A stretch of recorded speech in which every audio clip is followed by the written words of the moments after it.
We hope you enjoy listening to this podcast of St. Louis on the Air, brought to you by University College at Washington University. With undergraduate and graduate programs, part-time, evening, and online. University College at Washington University, offering world-class education within reach. Welcome to St. Louis on the Air. I'm Don Marsh. Today we're talking about our rivers. They serve us in many ways, but we have a responsibility to serve them too. A conference is being held here this week in which scientists, regulators, and environmentalists will focus on river-related policies. Joining me in studio are Bob Criss, professor of Earth and Planetary Sciences at Washington University. David Stokes is executive director of the Great Rivers Habitat Alliance. Professor Jonathan Remo is with SIU Carbondale's Department of Geography and Environmental Resources and directs its Environmental Resources and Policy Program. He joins us by phone. Gentlemen, thank you all for being with us. Great to have you. Great to be here, Don. Thanks. Great to be here. Bob Criss, let me start with you. What are the major challenges facing us and our rivers today? Major challenges would be appropriate land use, stopping floodplain development that's unnecessary and often carries a lot of risk. I think the economics of our barge industry need to be looked at. And finally, a major issue is unrealistic flood risk assessments. Sounds like it's a pretty full table. It's a very full table, sir. David Stokes, let me get your perspective on all of this. Well, our focus at Great Rivers Habitat Alliance is trying to educate people about those problems that Professor Criss just discussed, and to try and oppose, at least in the greater area of the confluence of the Mississippi, Missouri, and Illinois rivers, so much of the floodplain development that we see that never seems to stop, even as the floods get worse and the floods get more frequent. As we've seen 2 major floods in the last 3 years in our region, but nonetheless, cities keep trying to destroy and pave over the floodplain constantly for new malls, new hotels, new homes, whatever, and it keeps making it worse. Yet somehow, these cities in our region, Maryland Heights has major efforts going forward right now. There's proposals elsewhere. They just want to keep paving over that floodplain with seemingly no concerns about making the next flood even worse. Which means the water has no place to go. The impervious aspect of this keeps the water into the sewers or what have you, and storm drains, and off they go into the rivers. They do. Most of these developments also involve new levees, which might protect what's immediately behind the levee, assuming the levee holds.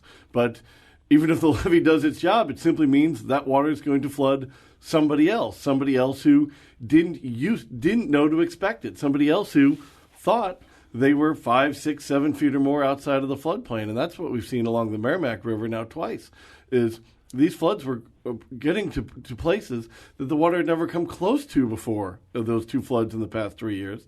People who thought they'd bought or built responsibly are being affected by the poor choices elsewhere.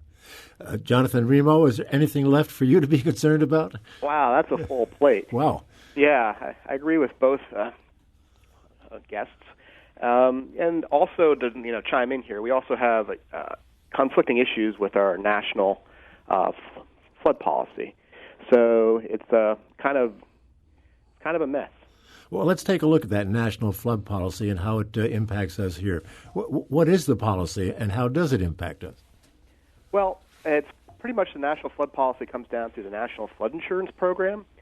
So some of your viewers may be aware that it's the policy the federal government has. If you live in a floodplain, you should have insurance for that to protect against damages. The only real stick the federal government has is for homeowners at least, is when you have a federally backed mortgage, they require you to have flood owner insurance.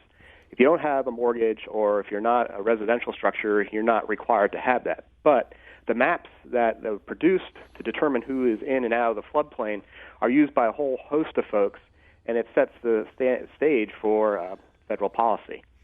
This sounds like it's an issue on the other end of much of what we're talking about today, and that is, you want to prevent the floods, but when you can't, insurance does become the issue. Right. Insurance is part of the issue. But we also have other forms of programs that get into the floodplain. We have the Army Corps Levee Safety Program. We have crop insurance, and they're not always quite aligned to persuade folks to do what's best for reducing flood hazards. Bob, Chris, with all the issues that we've already talked about here, it seems to me like there are an awful lot of players who would get involved in this, and that, I would assume, might be an issue in itself. Too many players, for sure. Yeah.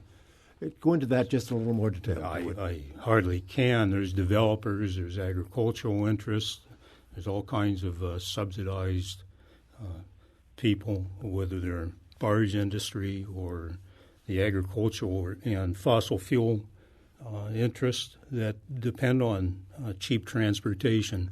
That transportation is highly subsidized.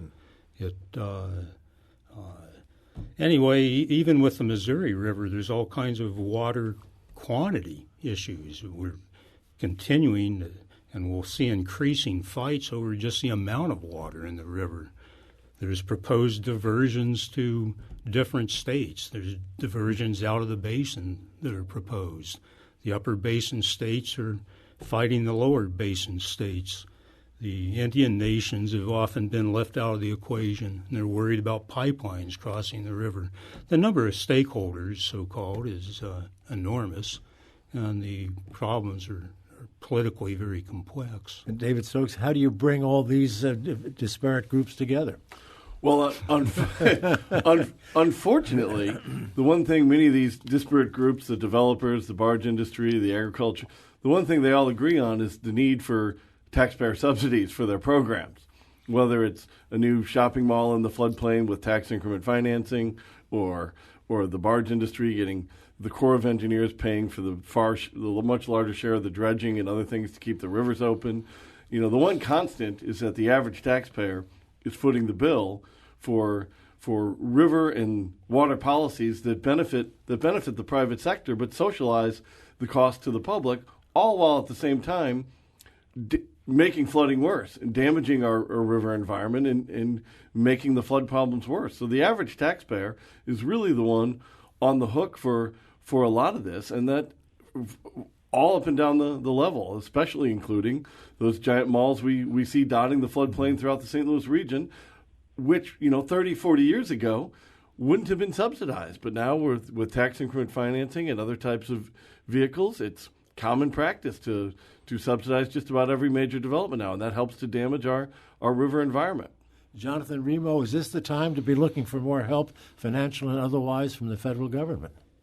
No, a lot of these problems are local. I mean, all land use policy in the United States is pretty much set by the locals. It's up to the state and then eventually the federal government to kind of hold our flood policies in check.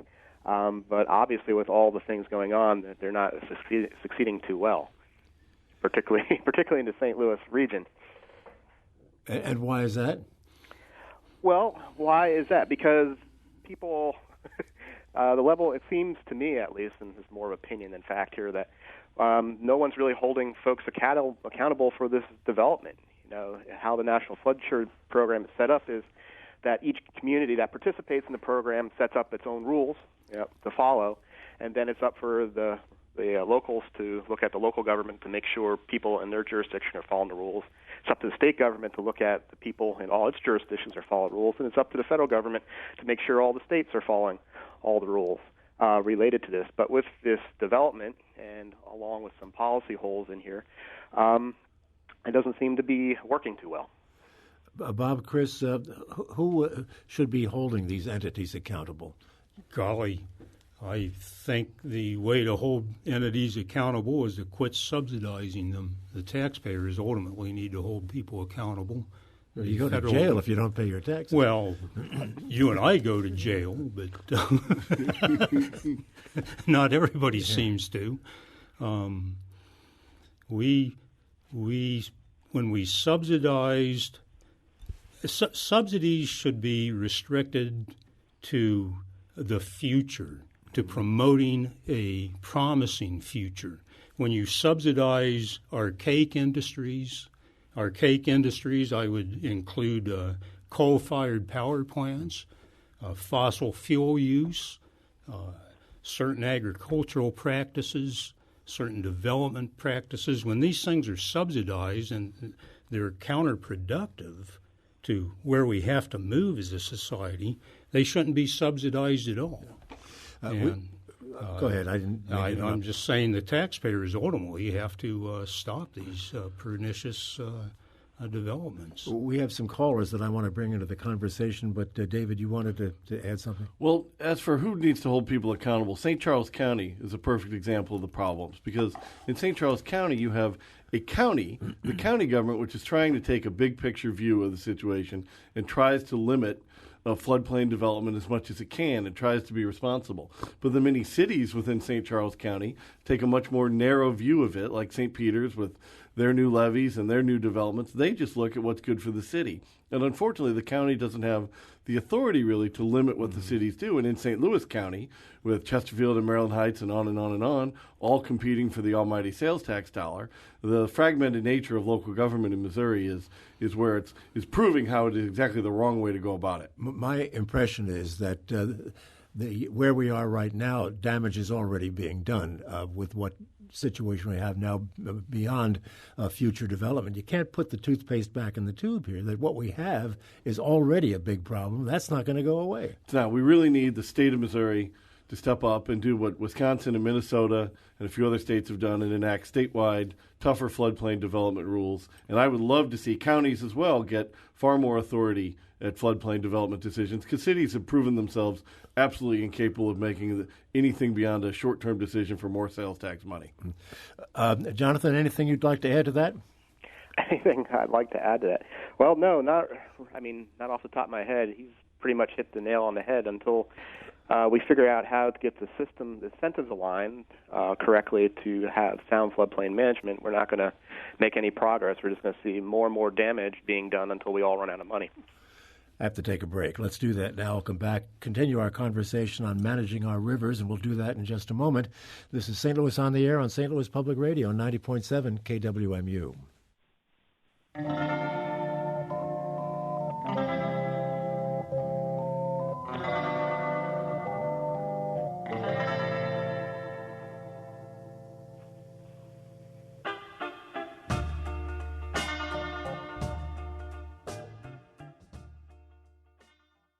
And welcome back. We're continuing our conversation on managing our rivers. With me in studio is Bob Criss, Professor of Earth and Planetary Sciences at Washington University, David Stokes, Executive Director of the Great Rivers Habitat Alliance, and joining us by phone is Jonathan Remo, Associate Professor at SIU in Carbondale. I want to take a call right off the bat, gentlemen. I understand that Sally in St. Louis has a very good question or two for us. Go ahead, Sally. You're on the air. Hi, fellas. Thanks a lot for the show. Just wanted to remind everybody that there's been a huge change in St. Louis and St. Louis County, how our waters are managed, and the streams, everything that we throw out the window. Mostly what I'm noticing, cigarette butts and trash, and it's just going directly into the rivers and into the ocean. So the animals are eating this. A lot of them are dying because of this, and I am really concerned about the fact that hearing all of these huge dumps of plastic that are swirling in the ocean in the different gyres, that we've got this stuff that's just a plastic slurry now of stuff, and we're not attending to it. Here we're trying to do the right thing, but our water systems and are not, they're not behaving as people are behaving. So Sally, people are not connecting that. Throwing stuff out the window gets washed out into these streams. Sally, we have the point, and thank you very much. And, of course, everything that winds up in these plastic islands in the middle of the ocean starts in this gutter and makes its way to the rivers and makes its way to the ocean. Let me take that to you, Jonathan Remo. You have the word environment or environmental in your title. What do you think of Sally's comments? She's right. We need to do better with our debris management. Not only do we have to worry about what people are throwing out the window, we got to worry about what they're flushing down the toilets. There's big issues nowadays with all kinds of water quality, antibiotics ending up in our water systems, and all kinds of products used in beauty supplies, microplastics, which are really potentially impacting the environment. We don't know a whole lot about some of these things. So it's up to us, up to everyone, I guess, to at least, try to take care of the trash and be thoughtful when you flush things down the toilet. David Stokes, from time to time you hear people describe our rivers as being little more than sewers. Is that unfair?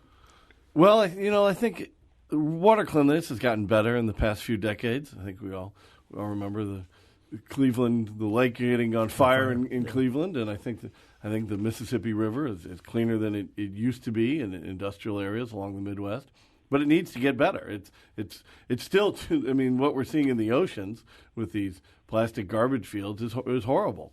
And whether it's be better recycling or better mixture of pricing to encourage people to save on their own or more mandates, whatever is necessary. Clearly, we need to do more to prevent additional damage to our ocean and rivers.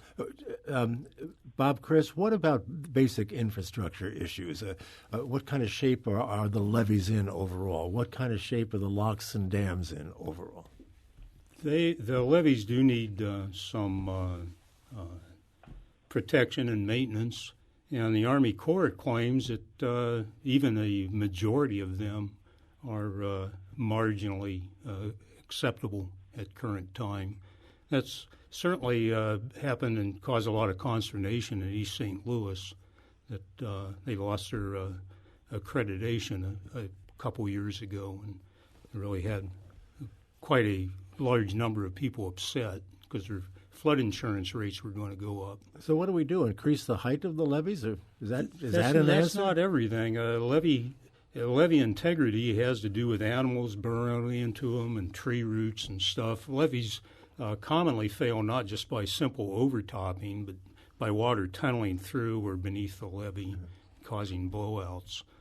That's even more common way of failure. Yeah. So levee integrity and having proper drainage and pumping systems and stuff is all very important. David Stokes, what kind of a job is the Army Corps of Engineers doing, and could it do better? I think it certainly could do better, and nobody wants to see existing levees not soundly maintained and funded properly to keep them safe. But whether they be core levees or whether we have so many independent levee districts in the St. Louis region and the Confluence region, I think the Corps needs to do a tougher job about allowing levee expansion and new levees, and to say no more often.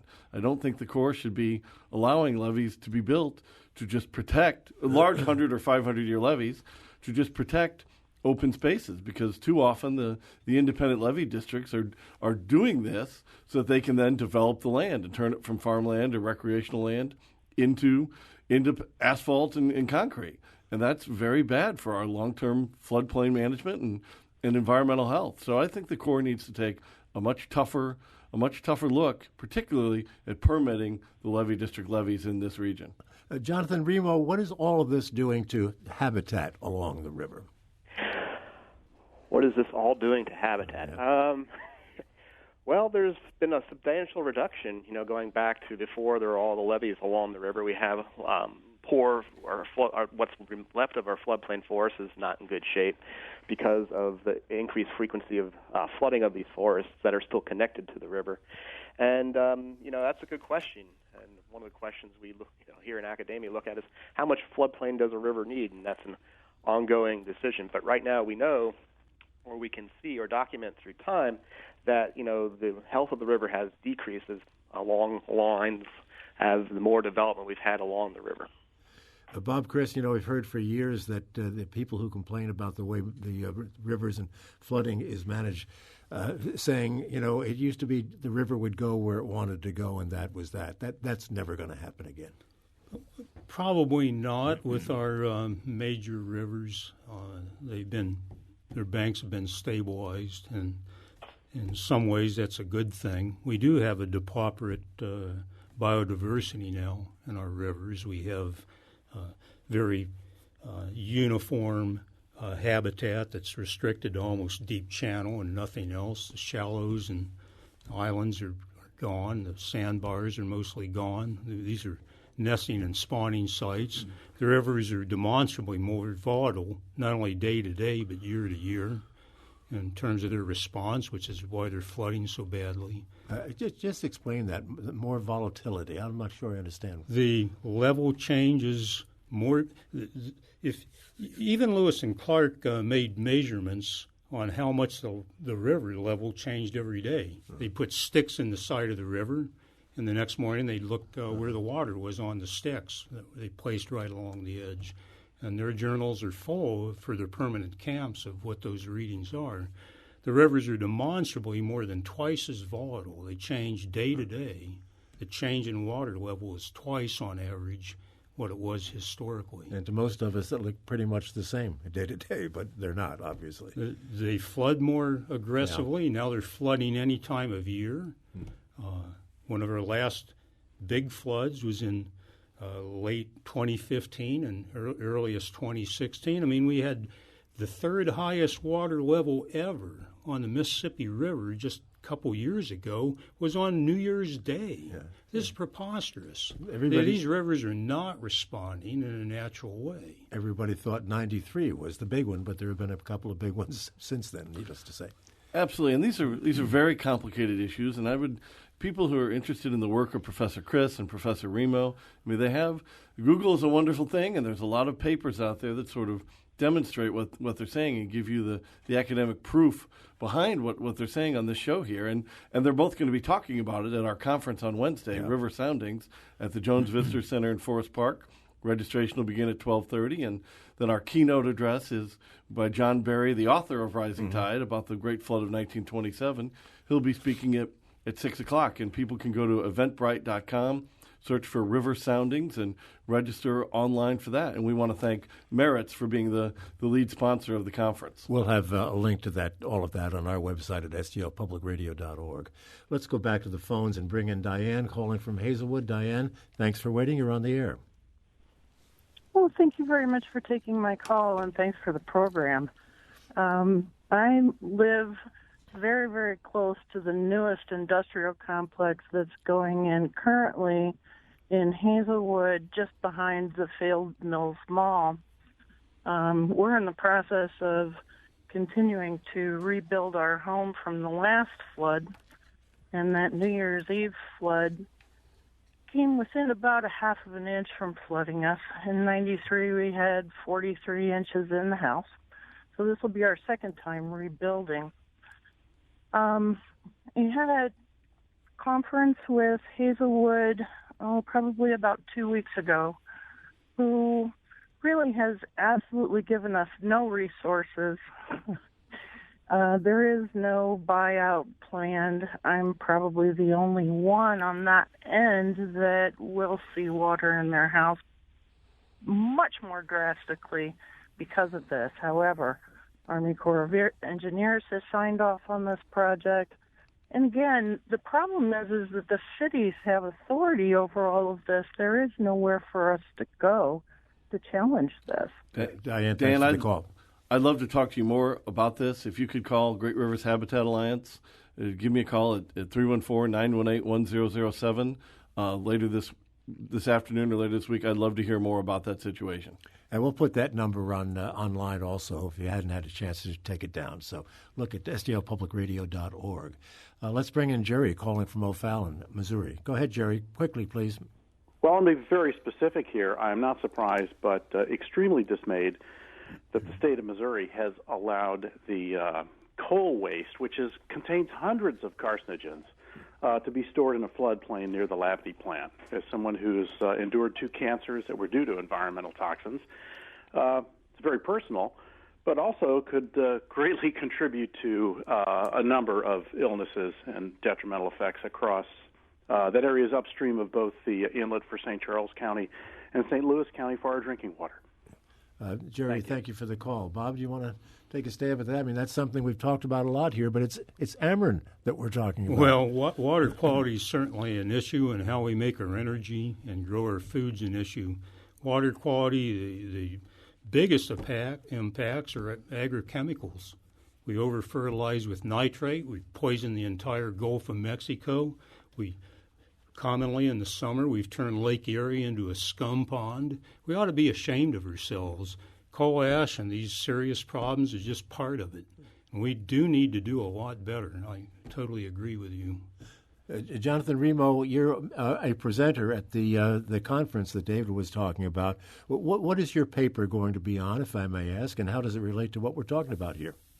Well, I've been asked to talk about the issue kind of just north of St. Louis, where several levee districts have inappropriately raised their levees, potentially pushing water onto its neighbors.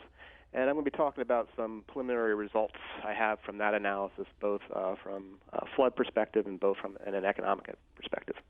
And Bob, you're also presenting a paper there. What are you talking about specifically? I have something like 8 or 10 new papers in the last 3 years, and I have a lot of new theoretical results on how watersheds respond to flooding, how watersheds differ in character one to another depending on their time scales of response.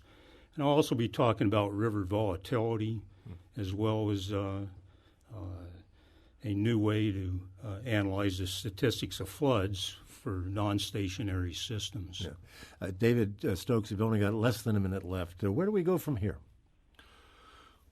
Well, boy. Eventually, we have to go to a place where we reduce substantially the subsidies available for this type of river and environmental destruction, this type of floodplain destruction. And furthermore, we need, as I said earlier, Missouri to follow the lead of Wisconsin and Minnesota, and at times Illinois. Illinois sometimes does the right things and sometimes doesn't. And Missouri needs tougher statewide floodplain development regulations to put limits on this because the cities are never going to do it. We'll have to stop it right there, gentlemen. A very pessimistic discussion, more so than I might have expected. But thanks to Bob Criss of Washington University, David Stokes of Great Rivers Habitat Alliance, and Jonathan Remo of SIU in Carbondale. A reminder, that event is Wednesday starting at 12:30 at the Visitor Center in Forest Park. This is St. Louis on the Air on St. Louis Public Radio, 90.7 KWMU.